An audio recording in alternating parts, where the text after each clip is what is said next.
So I was not planning on making this video. This video will probably not be edited, so it might be long, it might be really rambly. We're just gonna have to see what we're working with. Um, you've been warned. I woke up, I saw that Jordan Harvey had posted this video about diversity in books and who can tell what stories. And I just need to preface this discussion by saying that she said that she was not scripting this video, that she was just filming this video.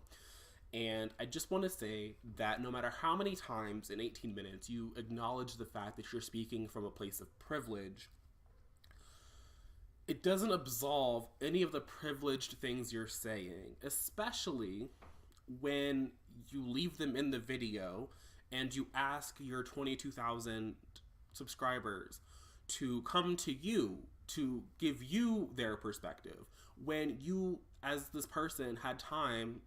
Like, everyone is busy, but if you had time to film this video, upload, process the video, upload, like, that whole time, which is probably like a good 30 minutes, 18 to film, we'll give you another 18 to upload, you could watch some videos. Like, this is not a new discussion. This isn't like a brand new idea. There are discussion videos out there. I think as a white person, it is, to me, it's always inherently privileged when you're asking people of color to come to you to educate you on this topic, because this is, like I said, this is not a new discussion we've had. Like, this is a discussion that has been ongoing in booktube since I've been here, but also just in the larger sphere for at least a good 5 years now. Like, where you wouldn't have to like seek out small pockets of the internet to talk about representation. So, like, there is content that is readily available. Some people on YouTube only make content discussing who should be doing what and that kind of a thing. So I think that it's almost disingenuous in a way to even upload this video. I haven't looked at the comment section. I did not comment on the video. I figured that I just needed to ramble my way through my thoughts on this because I was really annoyed and really heated. I'm not trying to start anything, but I just needed to say that I think that this is a bullshit thing. Like, I just think that the whole premise that I need to go to her and educate her is a bullshit premise that I don't fuck with. Now, moving on to the actual premise of the video as to who should be able to tell what story. Fine. Me as a black person, I cannot stop. Oh, actually, before we get into that, I just want to address the brief mention of the blood heir controversy. I was not the person that followed it. There are a couple of Asian authors that I follow on Twitter that discuss the topic. There were a couple of black people who retweeted the little snippet from the arc. I read the little snippet from the arc. I might have retweeted it. Who knows? I personally don't remember. It's possible. It's on my Twitter. Like, you could scroll through. You could find the receipts. You could drag me if you want. Go for it. I read the snippet. I didn't fuck with the snippet, but I also was not out here I don't think I was, but again, feel free to scroll through the Twitter, drag me with the receipts. Here's the thing. In Jordan Harvey's video, when she said anti-black, there were air quotes. There were fucking air quotes. And while I can't speak to the blood heir specifically because all I know I for sure read was the little snippet, but again, that's not the whole book. I think it is really not a cool thing to use air quotes when saying anti-black. Just because air quotes have the connotation of it like not being a serious thing, like you use them for sarcastic purposes. So anti-blackness is a real thing in all marginalized communities. Every marginalized community, anti-blackness is a real problem that black people have to deal with. Since the invention of America, everyone has tried to distance themselves from blackness. So even though marginalized communities cannot be racist in the way that white people can be racist, they can still hold prejudices, they can still be discriminatory, and they can for sure be hella fucking anti-black. Asian people specifically are notoriously anti-black, and they notoriously crib from black American culture and they do with it. Like, that's a discussion for a different day. And that was one of the things I liked about Sun is Also a Star. It talks about the inherent anti-blackness in a lot of Asian communities. And a lot of the Asian authors I was following on Twitter around the whole Blood Heir controversy were bringing that up. Now, as a person who is an immigrant from, I think she was from China. I could be wrong about her. She wasn't an immigrant, the author of the Blood Heir. She wasn't an immigrant. So this wasn't something that she would have grown up with, and I agreed with that aspect of Francina's video. But I think that it is important to recognize that if the character around which you're basing your slave narrative is going to be a black character and not an Asian character, then when you're writing like when your book deal was signed in America, like, it might be important, and I'm not saying that this was entirely her fault. I think everybody fucking failed her. Her editor, her agent, like literally everybody on that woman's team that was in the helping her make this book before anybody got an arc of it failed this woman, this author. I don't even know if she identifies as a woman. They failed this author. So I feel like at some point along the publication line, someone should have been like, this is anti-black. Even if the goal was to discuss slavery and imprisonment and all that kind of a thing in Asia where she's from and what she's recognized, I feel like they should have talked to her, to this person, whatever. But moving aside from the Blood Heir and the whole realness of anti-blackness, there is nothing that I can do as a black person to give you the green light, because one of the things that Jordan Harvey said in her video was that as a storyteller, she would like to be able to pull from these different mythologies and to craft a character so she can appreciate the culture and share it in her story. And there's literally nothing I can do or anybody in your comment section can do that will forever give you a green light to do that. If that's what you want to do, then you just have to do it. Like, it just is what it is. People are going to feel some kind of way about it. They're going to tell you not to do it. And at the end of the day, no matter how many green lights you get, someone is still going to be like, this is fucked up. And that's because we have the situation where white storytellers, I guess we will just use that instead of authors, because it seemed to be a more general story. She brought up the Hollywood Roundtable and Viggo Mortensen, who, as someone who just recently was in hot water for using the fucking N-word, I don't know why you would be using Viggo Mortensen, especially when he's currently starring in a movie, Green Book. I think that's Viggo, who has been repeatedly dragged by the people of the family because I was again a story of a black person, a black main character, who if you listen to the screenwriters, they went in with respect and they went in with all these good intentions, and they systematically dehumanized the black man that Mahershala Ali plays, because that was nothing like what that person was like. And the idea that this white man was teaching the black man blackness is inherently offensive. So I don't know why we're using Viggo as an example, and I don't care if you said that Viggo said he couldn't play fucking Othello. Like, that was a weird example, Jordan. That was a weird example. Wasn't vibing with that example. So, sorry, but I wasn't. This idea that some person of color, because even fucking, what is her name? Octavia Spencer?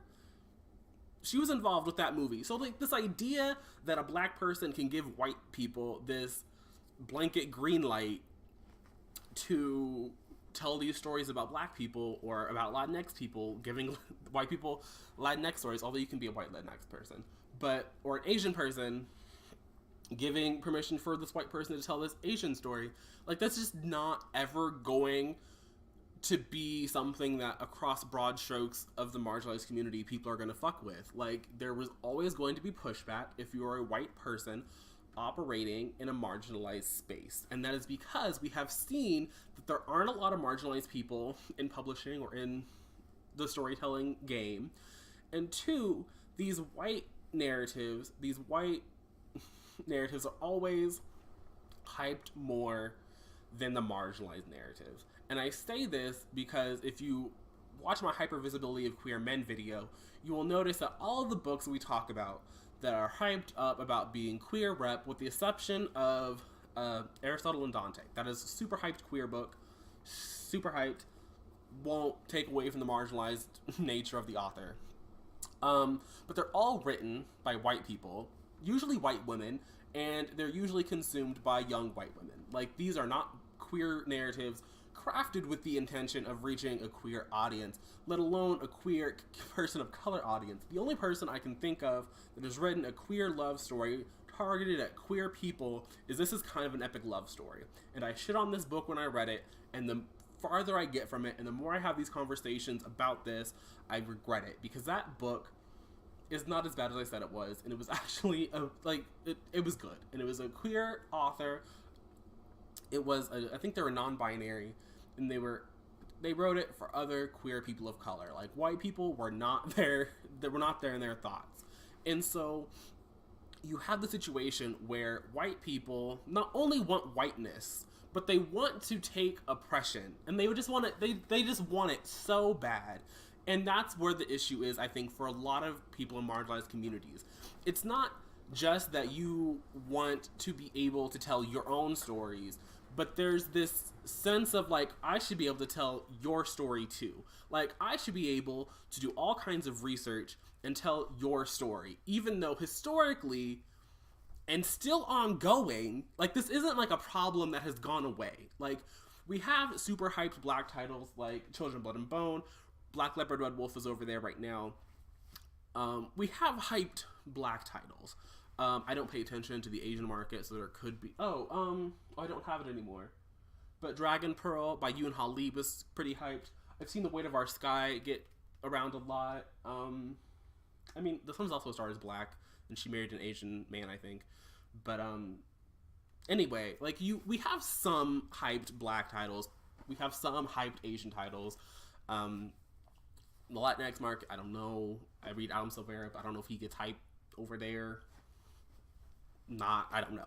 So, like, this idea that, like, we've peaked and we have, you know, these handful of titles, so why can't they, is weird. And I think that there's another point in her video that I want to address, and it's white people get attacked for including people of color, and then they get attacked for not including people of color. And she specifically brought up Sarah J. Maas and Cassandra Clare. I've only read one book by Sarah J. Maas. I read Throne of Glass. I finished that book. I enjoyed that book. I gave it 3 stars, I want to say. There's one Black person. From what I know of the series, that Black person dies. And then there is no sort of... There's no one else there. And the issue that people of color have with that is, specifically in a high fantasy novel where you have this sprawling world, this huge cast of characters, it just makes no sense that they would all be white.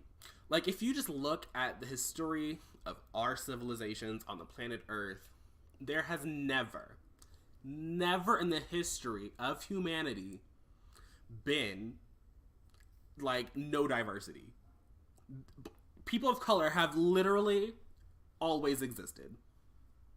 Always. You can look at your favorite little town in medieval Europe, there were Black people. There were Asian people. Like, they have existed. They have, for long swatches of it, commingled.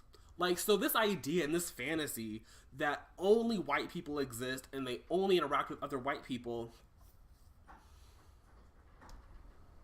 Bitch, when?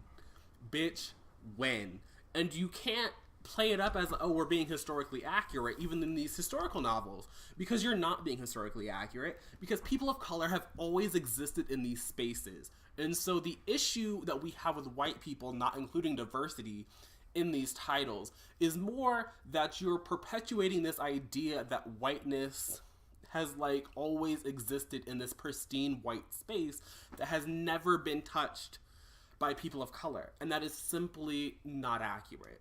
It's just not the truth. So you can't have a historical novel that doesn't include people of color. Like, you just can't do it. Like, you can't. It doesn't make sense. So that's one issue. But the other issue is that you'll have these characters who are included by white authors that are so inconsequential to the plot that, like, what is their literal purpose? And I think that as a white person, it's really hard to, as much as you want to say to sympathize and empathize with these characters, it's almost in a way impossible for you to do so, because it's almost like there's literally no media, there's no content where you are in the minority of something, and then you're reading a book, and the person that's supposed to look like you literally does nothing. Like they literally do nothing. They are literally inconsequential to the plot. So it's like, I can exist in this space, but I have nothing to do in this space. And for Cassandra Clare, I think that's more where her thing lies in. I've only read the first 5 books of The Mortal Instruments, and when they were published, you know, way back in the day, the first couple, like what, 2009, 2007, I think that's when City Bones came out. A gay character for sure was something different, which I talked about in my hyper visibility of queer male characters, and a bisexual Asian character was definitely something, but Magnus Bane, over the course of those first 5 books, sort of was like less important, and he was more of a token, and he was not really respected as a person from, I think he's from Singapore? Southeast Asia somewhere. It's been a while. It's been a really long while. So it's not that we want white people to be out here telling black stories. And that was another point that she brought up, where it's like, well, people say that you can have them as a side character, but it can't be a black story, an Asian story. And I would agree with that. There are certain things, no matter how much research you do as a white person, that it just is not gonna click. Like, it's just not going to. So I would caution you against having a person of color protagonist, but I can't stop you.